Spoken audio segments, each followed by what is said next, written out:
नमस्कार। अनलाइन क्लासमा म गोविन्द पौड्यालको तर्फबाट यहाँबाट स्वागत छ। BBS second year, MBS second semester तथा बीबीएस फोर्थ इयर बजेटिङ अन्तर्गत सीबीपी एनालाइसिस मा हामी मल्टी प्रोडक्टको केस दुई वा दुईभन्दा बढी प्रोडक्टहरू दियो भने त्यति बेला हामी ब्रेक इभन सेल्स कसरी क्याल्कुलेसन गर्ने अनि रिक्वायर्ड सेल्स कसरी क्याल्कुलेसन गर्ने भन्नेसँग सम्बन्धित हिजो हामी केही फर्मुलाहरू लेखेका थियौँ, फर्मुलाहरू पढेका थियौँ र आज म त्यही मल्टी प्रोडक्टको केससँग सम्बन्धित एउटा इक्जाम्पल लिएर उपस्थित भएको छु र अब हामी त्यो क्वेसनतर्फ लागौँ। यहाँ दिएको छ Beltronic PVT Ltd company produce two products, Lovely and Beauty. The company's annual sales and expenses were as follows भनेर दियो। यहाँ लभली प्रोडक्ट भनेर एउटा इन्फर्मेसन र अर्को ब्युटी प्रोडक्ट भनेर दुईवटा प्रोडक्टहरूसँग सम्बन्धित डिटेल हामीलाई दिएको छ र टोटल पनि दिएको छ। अब यो क्वेसनमा हामीलाई सेल्स युनिट पनि दियो, रेभिन्यू पनि दियो, भेरिएबल कस्टहरु भित्र नन म्यानुफ्याक्चरिङ म्यानुफ्याक्चरिङ दुईटै इन्क्लुड छ। त्यस्तै कन्ट्रिब्युसन मार्जिन गिभन छ, डिपार्टमेन्टल फिक्स कस्ट छ र अनि जोइन्ट फिक्स कस्ट छ। यो सबै इन्फर्मेसनहरु इन्कम स्टेटमेन्ट जसरी दिएको छ र हामीलाई पहिलो रिक्वायरमेन्टमा के भन्छ भने weighted average CMPU and PV ratio भनेको छ। अब वेटेड एभरेज सीएमपीयू र पीवी रेशियो क्याल्कुलेसन गर्ने हामी योभन्दा अघिल्लो क्लासमा पनि फर्मुलाहरूको कुरा गरेका थियौं। तर के छ भने यदि हामीलाई क्वेसनमा गिभन दिँदा इन्कम स्टेटमेन्ट जसरी बनाएर दिएको छ भने त्यति बेला हामी यो वेटेड एभरेज सीएमपीयू निकाल्न र पीवी रेशियो निकाल्नका लागि टेबल बनाइरहनु पर्दैन। अर्थात् हामी डाइरेक्ट फर्मुला युज गरेर पनि सीएमपीयू र पीवी रेशियो वेटेड सीएमपीयू र पीवी रेशियो क्याल्कुलेसन गर्न सक्छौं। ल अब यो क्वेसनको त्यसो भने क्वेसन नम्बर रिक्वायर्ड नम्बर 1 को सल्युसनमा लागौं। हामीलाई क्वेसनले सोधेको weighted average CMPU weighted average CMPU weighted average CMPU calculation गर्ने फर्मुलाबाट पनि छ भनेको थियौं। तर सीएमपीयू क्याल्कुलेसन गर्नका लागि total contribution margin total CM भने contribution margin divide by total sales in unit. जतिवटा प्रोडक्टहरु हुन्छन् सबैको एकमुष्ट सम गरेर देखाइन्छ। जस्तो टोटल कन्ट्रिब्युसन मार्जिन भनेको यहाँनिर हामीसँग कन्ट्रिब्युसन मार्जिन भनेर लेख्या होला। लभली प्रोडक्टको लागि तपाईको 1 लाख छ, ब्युटी प्रोडक्टको लागि 150 छ र टोटलमा हाम्रो 2,50,000 दिएको छ। तसर्थ हामी यहाँनिर टोटल कन्ट्रिब्युसन मार्जिन भनेको टोटल कलमको 2,50,000 लाई युज गर्छौं। अनि त्यस्तै टोटल सेल्स युनिट भनेको छ, यहाँनिर सेल्स ब्र्याकेटमा युनिट भनेको छ। लभली प्रोडक्ट ब्युटी प्रोडक्ट दुईटैको टोटल तपाईको कति छ त भन्दा 50,000 छ। यसरी हामी क्याल्कुलेसन गरेर 2,50,000 लाई 50,000 ले डिवाइड गरेर हामी के निकाल्छौं वेटेड सीएमपीयू निकाल्छौं। वेटेड सीएमपीयू हाम्रो रिक्वायरमेन्ट फर्स्टमा सोधेको थियो। त्यस्तै गरेर वेटेड पीवी रेशियो पनि सोधेको छ। अगेन वेटेड भने पनि ओभरअल भने पनि वेटेड पीवी रेशियो क्याल्कुलेसन गर्नको लागि total contribution margin divide by total sales revenue गर्नुपर्छ। अब टोटल सीएम अघि पनि युज गरेका छौं हामी 2,50,000 अनि divide by total sales revenue यहाँनिर सेल्स ब्र्याकेटमा रुपीज भनेको छ। यो टोटल हाम्रो 9 लाख छ।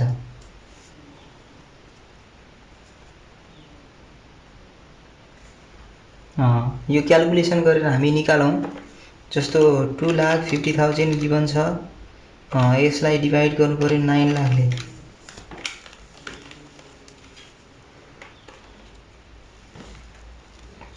0.27777 आएको छ। हामी चाहिँ यहाँ लेख्ने बेलामा हामी 0.777 मात्रै लेख्दा पनि हुन्छ, तर क्याल्कुलेसन गर्ने बेलामा यसरी पोइन्टमा आयो भने हामी सकेसम्म पोइन्ट पुरैलाई लिएर क्याल्कुलेसन गऱ्यौँ भने एक्ज्याक्ट एन्सर आउँछ। यसरी हामी रिक्वायर्ड फर्स्टमा सोधेको वेटेड एभरेज सिएमपियु र weighted average PV ratio calculation गऱ्यौँ र लगतै योभन्दा पछि हामीलाई दोस्रो रिक्वायरमेन्टमा के सोधेको छ भने company's break even point in units and in rupees भनेको छ। कम्पनीको ओभरअल ब्रेक इभन पोइन्ट सोधेको हो र दोस्रो रिक्वायरमेन्टका लागि दोस्रो solution overall break even point in units. युनिटमा ब्रेक इभन पोइन्ट क्याल्कुलेसन गर्ने फर्मुला अघिल्लो क्लासमा पनि हामी लेखेका थियौँ। यो भने टोटल टोटल फिक्स कस्टलाई हामी युनिटमा क्याल्कुलेसन गर्नुपर्ने छ भने वेटेड सिएमपियु चाहिन्छ। वेटेड सिएमपियु अब यहाँनिर हामी भ्यालु राखौँ।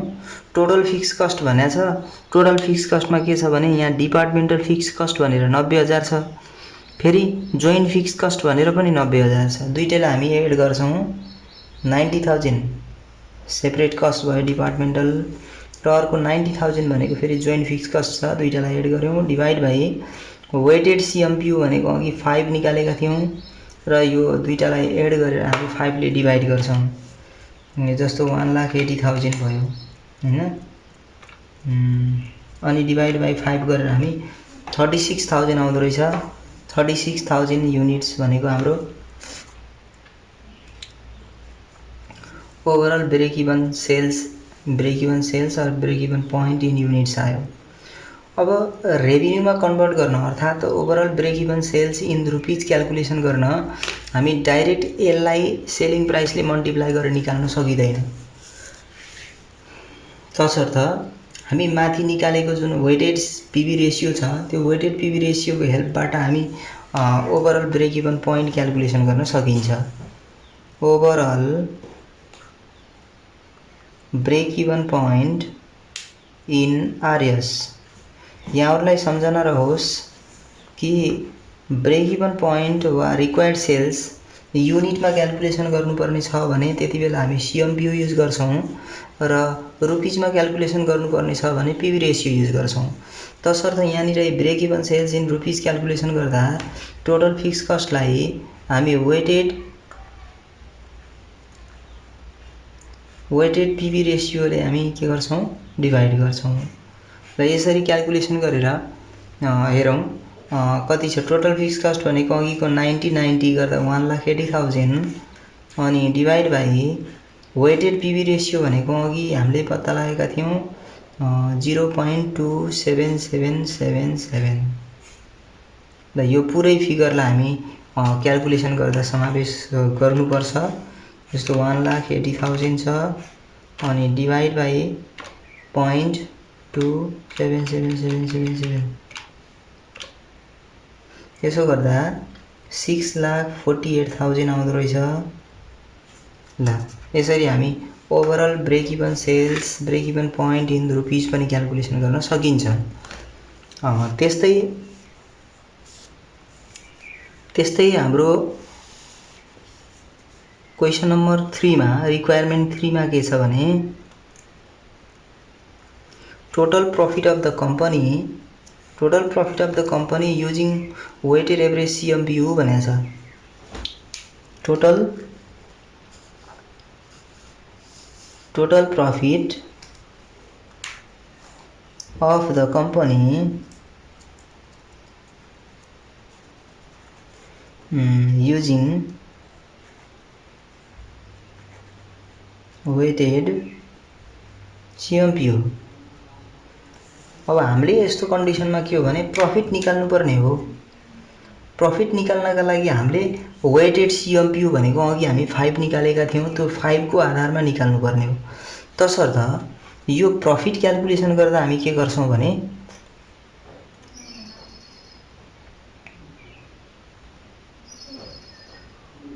सेल्स इन युनिट टोटल जुन सेल्स हुन्छ त्यो सेल्सलाई वेटेड CMPU ले मल्टिप्लाई गर्छौं। टोटल सेल्सलाई वेटेड CMPU ले मल्टिप्लाई गर्यौं भने टोटल कन्ट्रिब्युसन मार्जिन आउँछ। यसबाट हामी टोटल फिक्स कस्ट घटायौं भने हाम्रो प्रॉफिट आउँछ। अब यहाँनिर त सेल्स इन युनिट भनेर हामीसँग टोटल सेल्स चाहिने हो। यहाँनिर सेल्स इन युनिट भनेर 50,000 छ, त्यो हामी 50,000 युज गर्छौं इन्टु अनि वेटेड CMPU भनेको अघि हामी वेटेड एभरेज CMPU भनेर 5 निकालेका थियौं, यो दुईटा मल्टिप्लाई गर्छौं माइनस टोटल फिक्स कस्ट गर्छौं। टोटल फिक्स कस्ट भनेको 90,000 प्लस 90,000 1,80,000 हुन्छ। यसरी सब्ट्र्याक्सन गरेर हाम्रो प्रॉफिट चाहिँ कति आउँछ त्यो त्यहाँ जाउँ। जस्तो 50,000 इन्टु 5 गर्दा 2,50,000 हुन्छ। त्यसमा हाम्रो 1,80,000 लेस गर्दा 70,000 आउँछ। Total profit of the company by using weighted CMPU भनेको छ। वेटेड CMPU लाई युज गर्दा हाम्रो प्रॉफिट चाहिँ गिवन सेल्स में कति हुने रहेछ भन्दा 70,000 नै हुने रहेछ। त्यस्तै हामीलाई क्वेशनले के सोधेको भने पीवी रेशियो लाई पनि युज गरेर प्रॉफिट निकाल्नुस् भन्दैछ। तसर्थ मैले यहाँनिर के गर्ने भए भने यो थर्ड नंबर को फर्स्ट र सेकेन्ड गरेर छुट्याइदिने भए, यसैको सेकेन्ड। यसमा हामीलाई total profit using weighted PV ratio. अब हामी यसमा के गर्ने भयो भने अघि हामी वेटेड CMPU युज गरेका थियौं। अब हामी के गर्छौं भने यहाँनिर वेटेड पीवी रेशियो युज गर्छौं। वेटेड पीवी रेशियो युज गर्नका लागि अब हामीलाई सेल्स इन RS चाहिन्छ। यो RS लाई वेटेड पीवी है, वेटेड पीवी रेशियो ले मल्टिप्लाई गर्यौं भने बल्ल CM आउँछ र यसमा फिक्स कस्ट जुन टोटल फिक्स कस्ट छ त्यो टोटल फिक्स कस्टलाई हामी लेस गर्यौं भने हाम्रो प्रॉफिट आउँछ। ल यसमा अब भ्यालुहरु राखौं। सेल्स इन रुपीज भन्दैछ, हामी टोटल कंपनी को सेल्स निकाल्नु पर्ने हुनाले रेभिन्यू जति छ त्यो टोटल रेभिन्यू लाई राख्छौं। जस्तो अहिले क्वेशनमा 9 लाख छ इन्टु वेटेड पीवी रेशियो भनेको अघि हामी निकालेका हौं, कति निकाल्यौं 0.277777 निकालेका थियौं। अनि यो दुईटा मल्टिप्लाई गरेर त्यसमा माइनस गर्नु पर्यो टोटल फिक्स कस्ट भनेको 1,80,000। यसरी पनि हामी के गर्न सक्छौं त भन्दा प्रॉफिट क्याल्कुलेसन गर्न सक्छौं। एकपल्ट क्याल्कुलेसन गरेर हेरौं।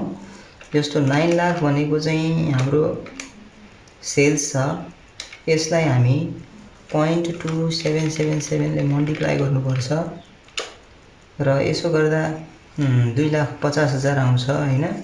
यो 2,50,000 बाट 1,80,000 घटाउनु पर्यो र यसरी 1,80,000 घटाउँदा 70,000 आउँछ। यो 70,000 भनेको प्रॉफिट हो। यसरी हामी यो मल्टी प्रोडक्ट को केस लिएका थियौं र मल्टी प्रोडक्ट को केसमा वेटेड एभरेज CMPU अनि पीवी रेशियो क्याल्कुलेसन गर्नु थियो। ब्रेक इभन पॉइंट रुपीज र युनिट दुईटैमा क्याल्कुलेसन गर्नुपर्ने थियो र कंपनी को टोटल प्रॉफिट क्याल्कुलेसन गर्न भनेको थियो CMPU वेटेड CMPU र वेटेड पीवी रेशियो युज गरेर। त्यस्तै हामीलाई रिक्वायर्ड सेल्स सोध्यो भने पनि ब्रेक इभन सेल्स युनिट निकाले जस्तै र रुपीज निकाले जस्तै गरेर हामी टोटल फिक्स कस्टमा डिजायर प्रॉफिट कति छ त त्यो डिजायर प्रॉफिटलाई एड गरेर डिवाइड हामी वेटेड CMPU र वेटेड पीवी रेशियो ले डिवाइड गरेर हामी रिक्वायर्ड सेल्स पनि निकाल्न सकिन्छ। र यस्तै किसिमका क्वेशनहरु मल्टी प्रोडक्टसँग सम्बन्धित क्वेशनहरु पनि यहाँहरुले विचार गर्नु होला भन्दै आजको क्लासबाट म यहाँहरुसँग बिदा हुन्छु। हस्त नमस्ते।